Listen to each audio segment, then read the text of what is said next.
Hi guys, welcome back to Divine Times 2. Hope you're having a good day. In our orange and vanilla sheet cake with chocolate frosting recipe video, the frosting is homemade.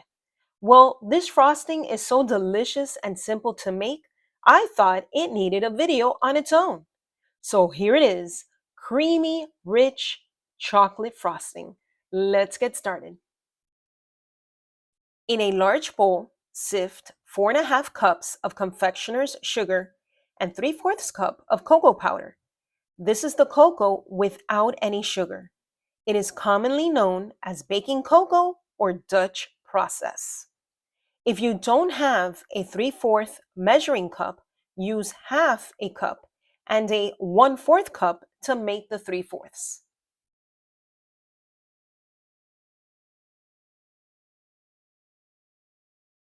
After sifting, whisk together the mixture to make sure there are no lumps and it is well combined.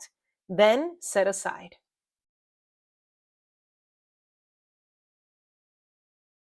Using a handheld mixer or stand mixer, place 2 sticks, that's 1 cup of room temperature unsalted butter. Mix the butter at medium speed with the paddle attachment for about 2 minutes or until the butter is smooth, fluffy, and has a pale yellow color to it. After scraping the bowl, add the sugar and cocoa mixture. Mix on low for 30 seconds.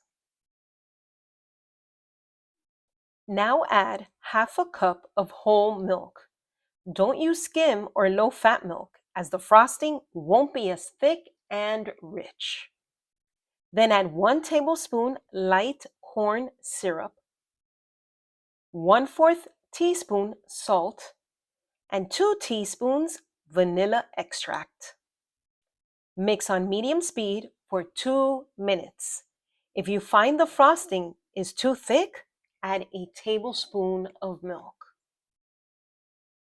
The frosting is creamy, rich, thick, and delicious. I didn't need to add any extra milk. Your rich and creamy chocolate frosting is ready to spread on cakes, cupcakes, cookies, or on anything else you like. If you have the ingredients, you won't need to buy frosting at the store. If you can make it at home, make it homemade. Oh, and if you have any leftover frosting, don't throw it away. It can last in an airtight container for up to 5 days. Use the frosting on cupcakes or any other baked goods. Guys, you need to try this. You are going to love it. Thank you for watching. Give us a thumbs up, comment. We would love to hear from you. And if you have not subscribed already, please do. We wouldn't want you to miss our simple, delicious, and comforting recipes. See ya next time. Love ya. Bye.